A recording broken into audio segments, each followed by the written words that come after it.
herramientas. Primero nos vamos para la función que vamos a desarrollar como escritores de un episodio autobiográfico, ¿sí? ¿Qué herramientas? Vamos a irnos hasta mi condiscípulo. Yo tuve de condiscípulo a un señor que se llamaba Aristóteles, y él fue el que creó esto que dicen que es un concepto aristotélico, ¿sí? Que tiene que ver con cualquier tipo de narración, y que esto es lo que tiene como función.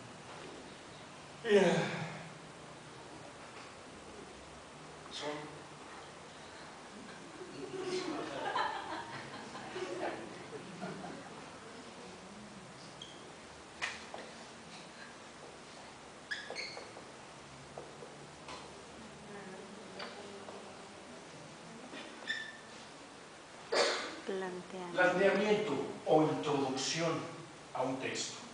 Nos sirve lo mismo para un informe que para una carta, que para un cuento, que para una novela, lo que queramos, ¿no? Es un primer paso en el cual damos una información más o menos concreta de hacia dónde vamos, ¿sí? Estamos meramente dando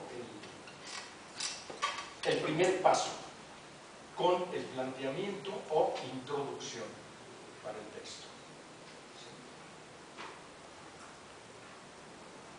Después del planteamiento está el nudo o conflicto del cual vamos a hablar. Sin conflicto no hay texto que pueda avanzar. Tiene que haber un conflicto en cualquier historia. Y en la que ustedes recuerden, ¿sí? Sea una historia literaria, sea una historia cinematográfica o de telenovela, o simple y sencillamente la que oímos contar a los vecinos, ¿sí? Hay un conflicto, un nudo. Esto es el lío en el que ya estamos metidos. De eso vamos a hablar.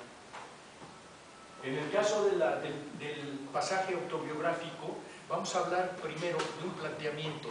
¿Dónde estamos? El aula, quién sabe qué. Y surge la necesidad de hacer democráticamente la elección de un asunto que vamos a tratar para un programa determinado. Ya de pronto estamos de acuerdo, somos 17, 16 de acuerdo, pero hay uno que no. Y hay uno que todo el tiempo está criticando, molestando, poniendo todo en tela de juicio. Ese uno está creando el conflicto desde un punto de vista. Desde otro punto de vista, los otros 16 están creando el conflicto. Nosotros vamos a describir eso, y ese es el conflicto. El momento en el que se da el acuerdo, entonces se acabó el conflicto y viene el desenlace.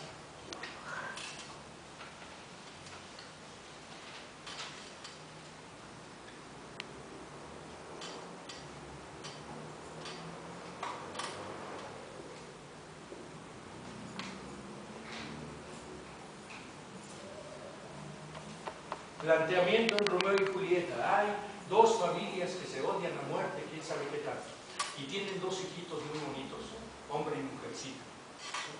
Después, de repente, ya está el planteamiento hecho así. Esquemáticamente ahí está el planteamiento. Ahora viene el conflicto. Resulta que esos dos niños bonitos se enamoran y crean un tremendo problema a su alrededor por las familias que se odian entre sí, pero estos se aman. Y este amorcito va a desarrollar toda una serie de broncas, entre ellas la muerte de Mercucho, que es el primo de Julieta, entonces porque lo mata Romeo, y ya estamos metidos en el conflicto. Tratan de salvar su amor, que vamos a jugar al envenenamiento, y tú te mueres primero, y yo me muero después. Todo eso estamos en el conflicto, hasta que de repente viene a una velocidad extraordinaria el desenlace. Resulta que uno de los dos se muere de veras. Se muere y punto. Y se acabó. Se acabó el gran romance, la gran pasión. Dicen por ahí que esto es lo que sucede siempre en la vida diaria. Que hay esos grandes amores que nacen y ahí están todo lo que dan las intensidades, pero llega el matrimonio.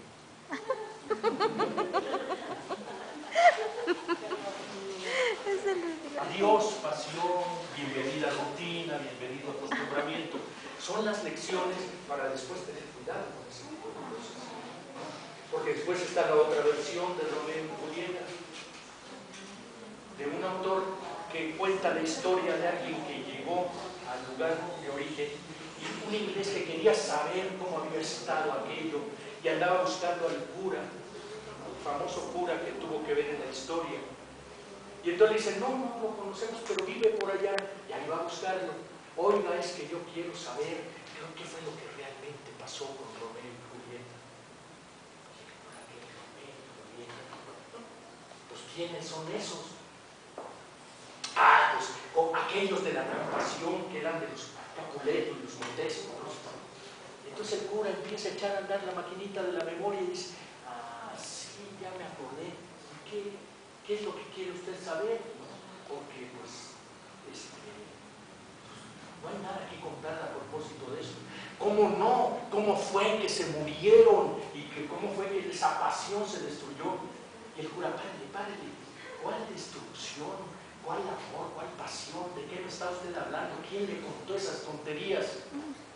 Y dice, ¿cómo? ¿Qué tonterías? Ni que nada. Lo escribió Shakespeare. ¿Y quién es ese Shakespeare? El gran autor inglés. Autor, ¿quién fue? ¿Escritor? Sí. No le haga caso, pero era un mentiroso. Eso no ocurrió nunca. ¿Cómo que no ocurrió? Y entonces Romeo y Julieta, ¿qué? Romeo era un vago de primera. Agarró y se largó, quién sabe por dónde. Y allá anduvo dando guerra y todo. ¡Mal muerte! Y Julieta se casó con Paris, su primo.